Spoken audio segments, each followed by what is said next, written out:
Hey everyone, and welcome to this week's episode of Nocturnal Grimoire. I'm Lynx, and I'll be talking to you about the dark, gothic, and nocturnal energies within magic and witchcraft. Today's topic, we're going to be talking... Warning, this topic is literally kind of a bad topic. I'm going to actually be putting a giant warning before I even go and say what it is. I do not recommend doing half of the things that I'm going to be talking about in this episode. And honestly, you'll probably see why when I get to it. These kind of topics literally can cause harm to you, harm to others, and in general, harm to basically anyone who does these kind of things. So just forewarning. Hexes, curses, and love spells. Now, I know what you're thinking, love spells with curses and hexes? Odd. But put a pin in it, and we'll get back to it later. So first off, hexes and curses literally mean to place harmful intent or misfortune or basically just negativity upon someone or something. Now, this literally means something like, well, doing a spell or ritual, or basically just pointing at someone and saying, I wish you misfortune. That's basically what a hex or a curse is. Now, a lot of people actually know what this topic actually kind of is, or at least believe so, because the idea of hexes and curses literally stretch out all over religion. All over. Now, when I say that it deals with religion, it literally does deal with religion too. The Bible actually has a lot of different scenes where, well, there's a lot of curses placed upon people in the Bible. Now, this doesn't go and say that literally all of them are just magic based, but I'll cover this topic later, and I don't want anyone freaking out about it just yet until you actually hear me cover this topic. But Christianity, or all religions, in fact, actually have some basis in magic. Now, I know, not the greatest thing everyone wants to hear, especially those who are literally against the idea of magic, but I'll cover that later. So please, no backlash. So we have that in the Bible, literally stating that, oh hey, there's curses. And actually some fairy tale stories that we read as kids literally have the idea of curses being placed upon people. Now, curses aren't just literally afflictions that people are cursed with in a sense of, well, someone placed it on them. This is actually some people actually consider afflictions that literally they are born with as a curse. Now, a big one that I apparently just read not too long ago, that is considered a curse is that curse of Eve, which is literally menstruation, or basically, sorry, I'm cleaning up my makeup at the same time, which is literally the idea of, well, the period. A girl on her period. It's not the greatest thing for a girl, I know, I've heard. And I've had a lot of girlfriends go and tell me extensive tales about it. Ugh. Sorry, I'm not really all that into the female anatomy downstairs. I mean, yeah, we'll just go with that. Anyway, so we have those kind of curses, but like, if you think of it, they're not always a bad thing. Curses aren't always bad. I mean, like, take the werewolf, for instance. The idea of the werewolf, for instance. You have the lycanthrope curse that literally goes and basically says every full moon you're going to turn into a werewolf. Not the greatest fun thing ever. Why? Because you kind of actually kill people, apparently. If you're actually going on not Twilight referenced werewolves. Twilight referenced werewolves. As long as you're not going on that, I think you're good. So Yeah, you have the werewolf that literally goes and kills people, but in retrospect gains wonderful powers from it. In the sense of, like, literally they can transform into an animal. I mean, honestly, it's not just werewolves that are werewolves. Well, actually, that didn't make sense. There's literally were any type of animal. Really, there is. Look it up. It's kind of crazy how many types of were animals there are. But lycanthrope literally is the idea of basically transforming into a giant version of an animal, a giant beast, during every full moon. Now this is where the curse part comes in, is that literally you can't stop it from happening, and not only that, there's a possibility of killing people because, well, you kind of freak them out and you're hungry and you're in animal instinct mode.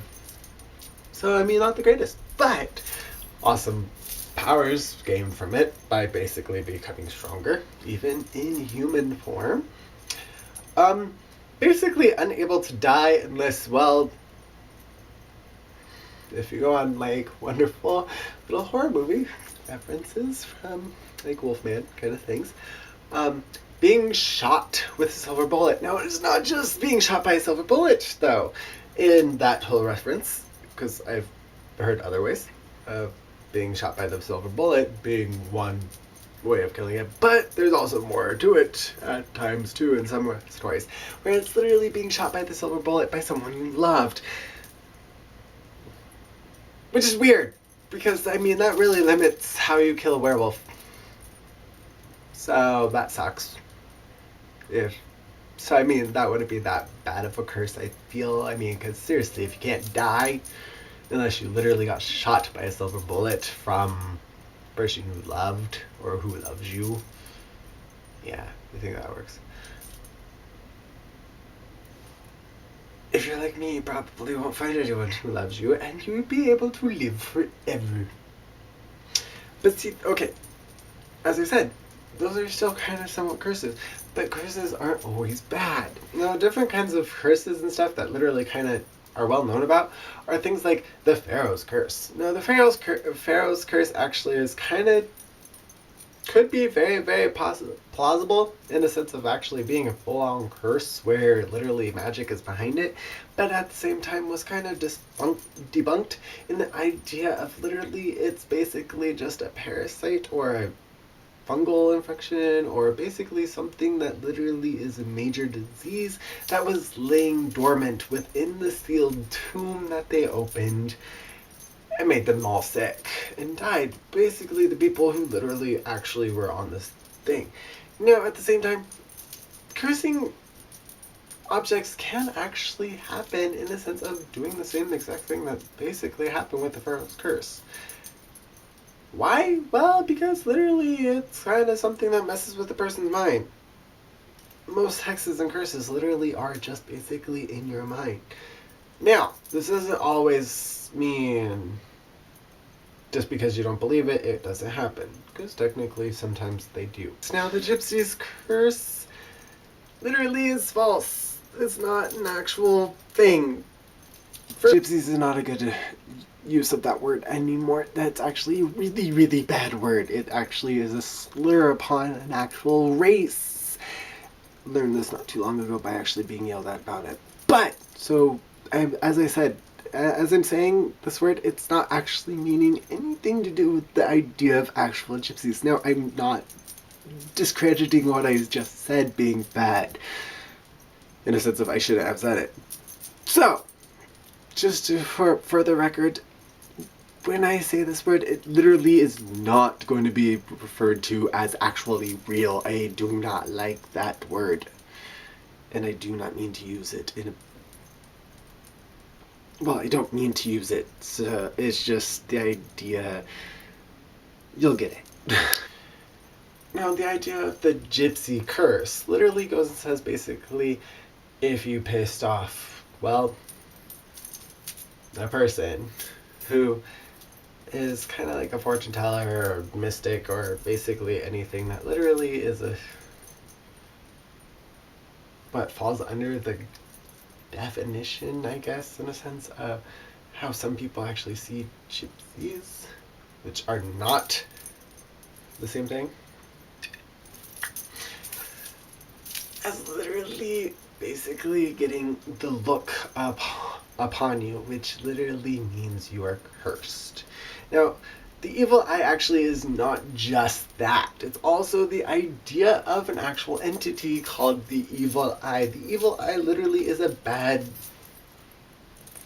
trickster and curse upon a person that normally revolves around envy, or in a sense, well, basically ill intent, because you basically were an ass to them, probably. Or they look down upon you. It can literally vary.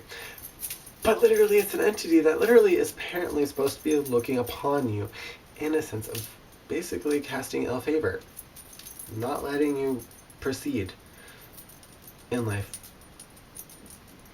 good, with good things happening in a sense. Now, the evil eye actually can be countered very easily with the idea of basically, well, the protection charm, which is, everyone kind of knows, is those little marbles that are blue normally, with the white with the white circle and the black dot in the middle. Looks like an eye.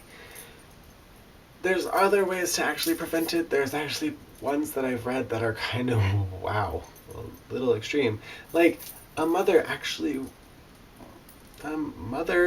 who feels like their child is looked upon by the evil eye will literally spit upon the child to, baby child, to literally cleanse it of the evil eye by basically going and saying, you're not getting my child, because my child is not clean, in a sense.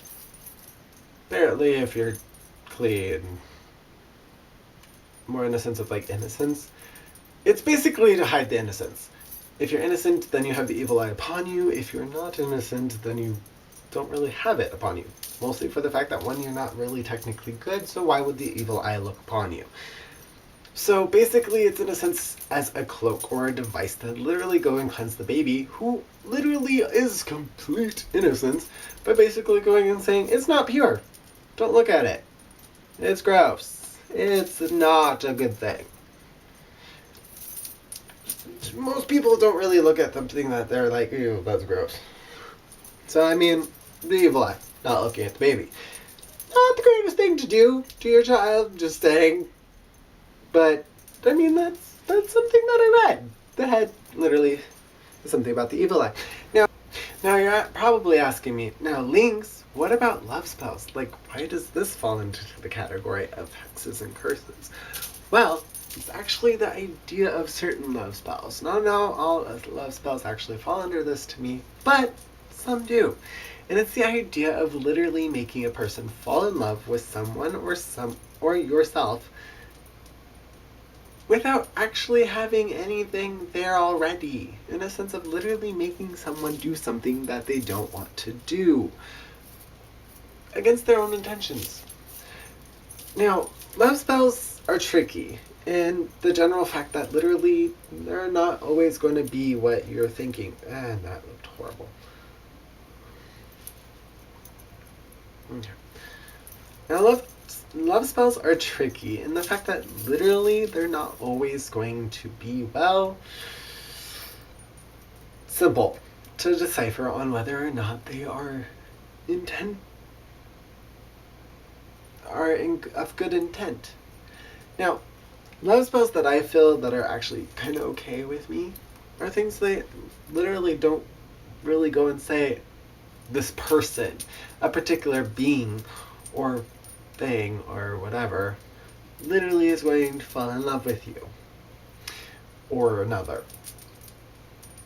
But stuff like, I want love to come into my life, I accept love into my life, that is different to me in love spells, being not technically hex-like or curse-like. But things that are curse-like or hex-like to me are literally the ones that literally specifically state who and to whom the love is going towards. So basically going and saying, I want you to love me, to me is a hex or a curse. Now, if you noticed, there's a trend to all of these. They literally are aspects of the idea of going and saying you place it upon someone. Now, you're probably also asking me, what about healing spells? What about all those? Those are placed upon someone. Yes, but with healing spells and healing spell, wow, I cannot talk. Healing spells. Got it. Healing spells are actually, and other stuff like that, are kind of actually things that you're probably already going to have permission for, or to do. You're not going to probably go and ask someone who, well, you're wanting to fall in love with you, if you can put a spell on them to make them fall in love with you. I mean, you're not really probably going to want to do that. So that's not really saying you have permission, now is it? And you're not probably going to go and ask someone, oh, hey, can I curse you or hex you? Yeah, that's going to go over well. If it was me, if you were to actually be right next to me and you probably asked me that, I'd probably be like, hell yeah, go for it. Stupid on my part, I know, because I allowed it, but in retrospect, I'm not too afraid. But I'm just saying, you have to actually be here, right here, talking to me about it. I mean, because if it was just through this, I don't know you, I don't see you, and I don't hear you.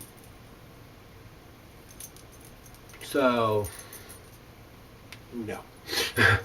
But I mean, you get the generalization. If you literally go and ask someone for permission to do something upon them, then that is not really a hex or a curse to me.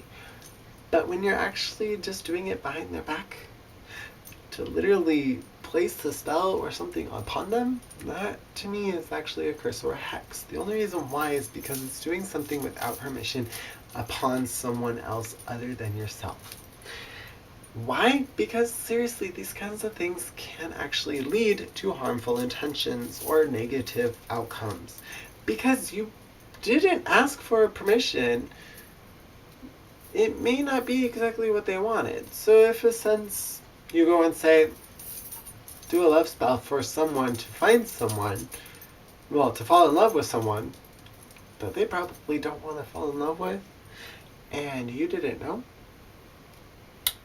that could be very, very bad. Because what if something really bad happens in that situation? Well, then, yeah, it's bad. So, those are kind of the little things with love spells, and why I actually feel like they should be kind of mixed in with the category of hexes and curses. Now, there are a few little things to actually undo a hex or a curse if you think that maybe you were hexed or cursed yourself, or just to undo an actual hex or curse that you probably did on someone. Now, one way to undo a hex or curse that you probably have done on someone is basically read the whole thing backwards. If you still have the hex or curse that you did upon someone, do everything backwards. If that works. I mean, I don't know if you're just doing a candle spell. I mean, you can't really unlight a candle. But you can light a candle to basically go and be like, hey, this candle represents what I want not to happen. So, lighting this candle to basically unlight the candle that I lit before. So, I mean, basically just doing whatever you did in reverse automatically kind of will help probably undo the hex or curse on someone already.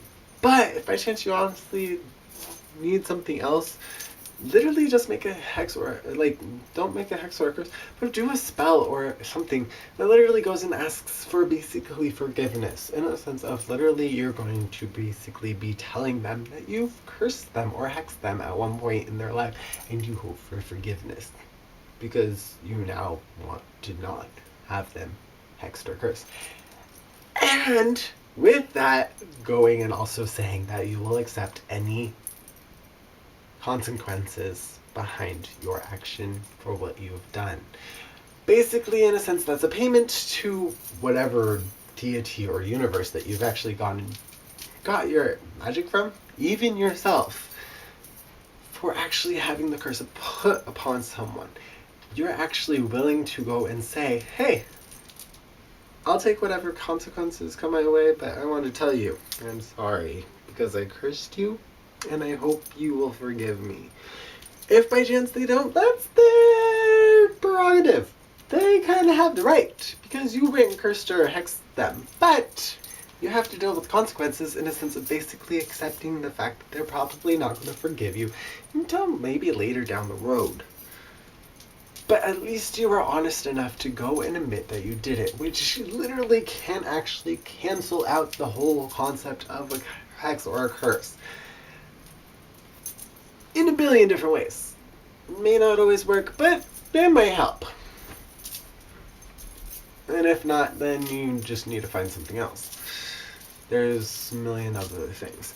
Now, if it's on you yourself and you think that you're hexed or cursed, there's a few little things. One, you could do an uncrossing spell. An uncrossing spell is literally basically going and saying, let's say a cat walked in front of your path, and you are that superstitious, go and say, well, I want to not have that basically affect me, so I'll do the superstitious thing of basically just waiting here for an hour or whatever, and then continuing my walk, because the whole bad luck kind of thing went away. Well, the uncrossing thing literally is kind of the same kind of concept, only not as intense of paranoia. Yeah. I think I'll go with that word. What literally the uncrossing spell does is literally just basically goes and says, whatever ill intent is on me, bad fortune or anything like that is on me, I wish to release from myself. And send back to the owner, or send back to the universe or deity or whatever, in the sense of basically saying, I'm done. And you don't wish to have it on you anymore. Now, if by chance this isn't connected to an actual owner, and it literally is just your bad luck, it's not going to affect anyone else, and it's not going to go back to anyone. So in general, it just goes back into the earth and is cleansed for good.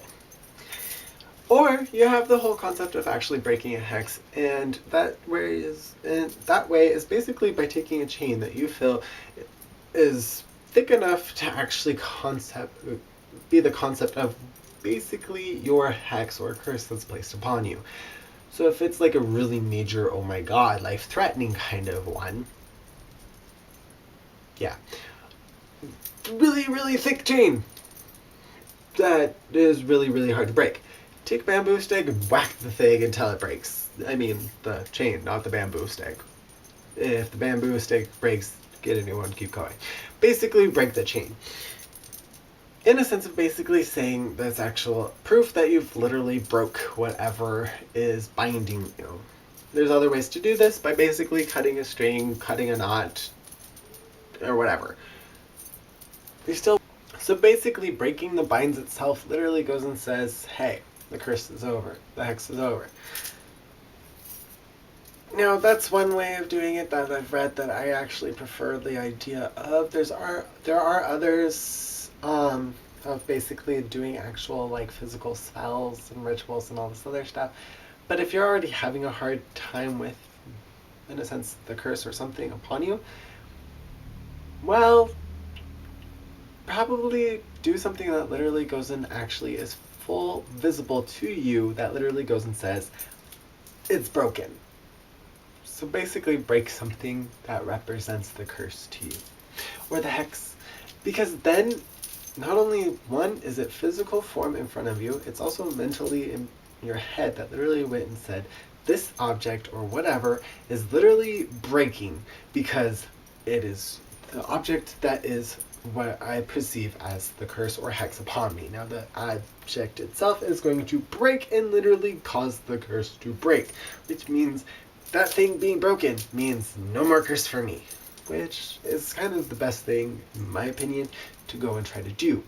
The only reason why is because then you're not affecting anyone and you're not hurting yourself. Hopefully. But I feel very worried for you if you want to hurt yourself or break yourself to go and undo a curse, because that would be a little weird.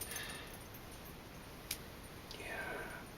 Anyway, so those are kind of my little tidbits on curses and hexes and love spells. The only reason why I actually did this topic is because someone requested the idea from me, and I kind of liked it right when I heard it. So if by chance you guys have any ideas or for another episodes or anything like that, please comment down below.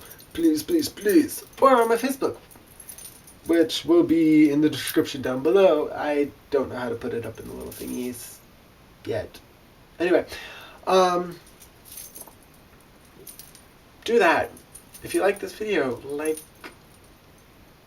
click the like button, subscribe to my channel to see more stuff. I hopefully will get around to doing part 2 and 3 of Paranormal eventually, hopefully soon. That way I don't have to make you guys wait too long for that, but I have to get in touch with my twin. I plan on doing a few other little fun episodes eventually as soon as I can and have the resources for what I wish to do. Anyway, blessed be. No. Anyway, merry meet, merry part, to merry meet again, my friends. Blessed be.